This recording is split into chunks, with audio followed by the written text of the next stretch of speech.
Diego. Dude, I love your shirt, by the way. Yeah, it's awesome. That's a sick shirt. Yeah, it's one of my favorites. And It's the best looking Mechagodzilla, for sure. Yeah, there's a couple of them right behind I you. know, right? Perfect segue, right? There you go. Yeah, tell me a little bit about your partnership. You guys partnership with who's on making these?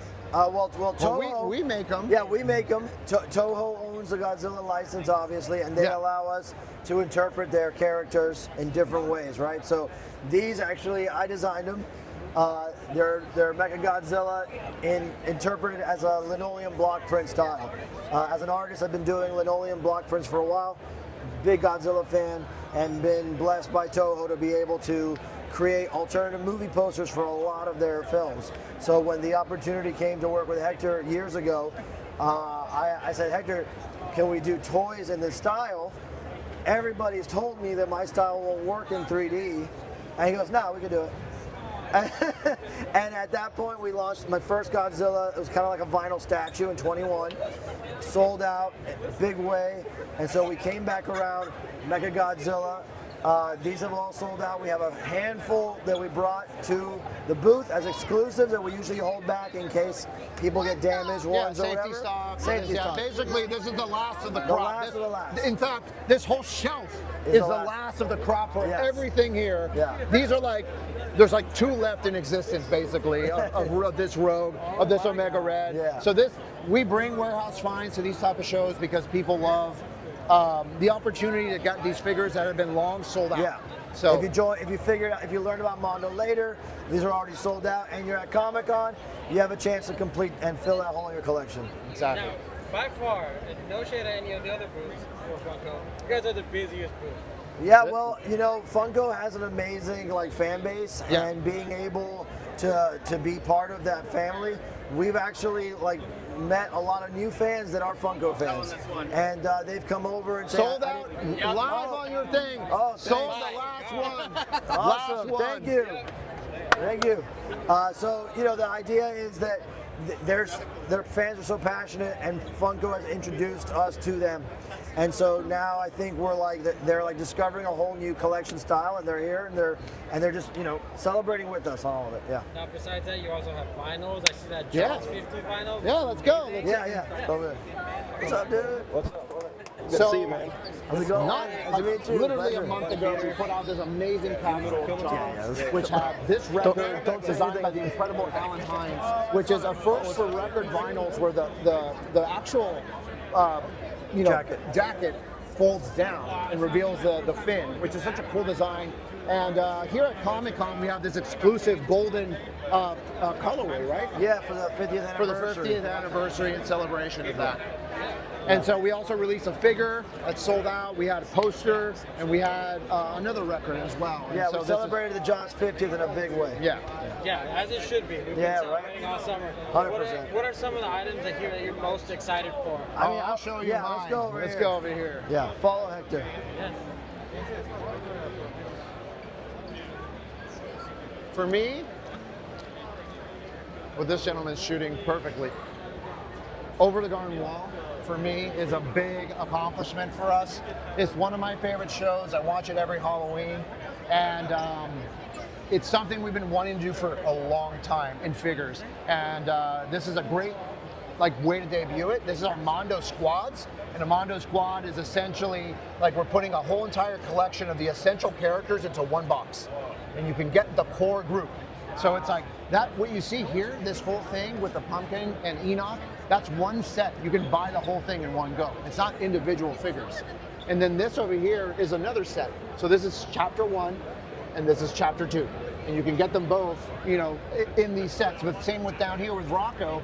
You can get Rocco, Filbert, Heifer, Spunky, all in one set. Great, so you have a display just ready to go. That's the idea of Mondo Squads. There's a lot of people who collect figures that love the hunt and the chase, and they go, oh, this store didn't have it, but I'm gonna go over here and see if I have it. But there are some people who are just fans of the characters, and they don't necessarily collect figures normally, but they go, damn, this is who I love. I just want them all, I want the gang all at once. And that's what these are for. They're for people who never have even thought of collecting figures, and also hardcore collectors that just want some of these characters represented in their collection. Yeah. And the quality in some of these. We're super proud. I mean, the idea with these is they should feel like they literally popped off the screen. And with these cartoons, they're beautifully designed. The style is unique.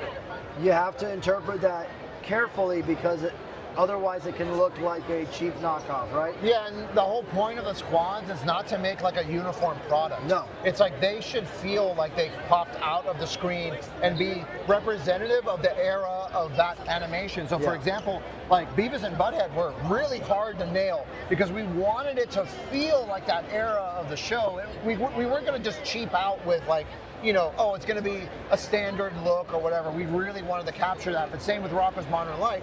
It's about capturing that wackiness of you know, those Nickelodeon. Yeah, those big shapes, the expressions, the expressiveness of the characters. And then here, the challenge was capturing that really clean art style from the show, but also those desaturated colors that they had there. And just like, yeah, it's like really is like us trying to make a great homage to those shows and like the definitive kind of collectible. Yeah, if you're a fan of these characters, you're in, you're out, you got the whole collection. It feels like you guys really, really respect the property. We do. We don't do anything unless we're a huge fan of it. Yeah. We have opportunities like crazy thanks to working with Funko. Yes. And luckily we don't have to take all of them. We take the ones that we are mind-blowingly, overwhelmingly excited about. Yeah, and then I think that comes through with our team. We have a small team. Mondo's a really small team of everyone here, so dedicated, so passionate about everything that they do So here. good at what they do. So good at what they do. So it's like when we do something and we have someone who's super excited, that passion just comes through. And I think you see it in the end result. Look, we're both hardcore fans of this business and this industry. We collect on our own. You know, that's why we got into this. It's a hard job, funny enough. You know, it's not manual labor, but for what it is, like, there's a lot of pressure to do it right because look how many people are going to come and check it out, right? And for us, I really believe, and I say this all the time, this is like a unique team in this world. I compare it to, for toys, I think the 92 Bulls. It's the 79, what is it, the 72 Dolphins? It's one of those unique The 72 squads. Dolphins. It's the dream team for basketball. It's so, we have, in my opinion, the best sculptors, bar none. The best painters, bar none. The best concept artists, illustrators, box artists. And then everybody behind the scenes who doesn't necessarily create, but just helps it get over the finish line, cares so much because they see how everybody else cares so much. So it's very unique. This is a special it's very passionate. thing. Yeah, it's special. So final question, with all that work, what does it mean to you guys to see everybody geeking out? This is it. This is why we do it. This is why we do it. We worked so hard for this moment and this year, and then, you know, just this design of this booth by Nolan Fleming, who's an incredible designer, and all of these figures that we're showcasing, the posters, the records, like, it is a testament to the years-long worth of work that we've been doing. And so it is kind of getting through the trenches and then finally making it here, and we're like, we did it. Like, this is it. And seeing everyone's reaction, seeing people come through, is like the best feeling. Yeah, we do. We don't make anything without considering the collective. Everything. We're like, what are people going to say if we include this and if we don't include that, or this style or that? Like, what are the fans thinking? Like, we are lucky that we get to be on this side making the thing, but we only get to do this because you guys are supporting it. So in reality, it's this whole booth, everything in it is us saying thank you to you guys for letting us do this year after year. Awesome, gentlemen, thank you so much for your time. Dude, it was a pleasure. Pleasure meeting you. Thank you so much.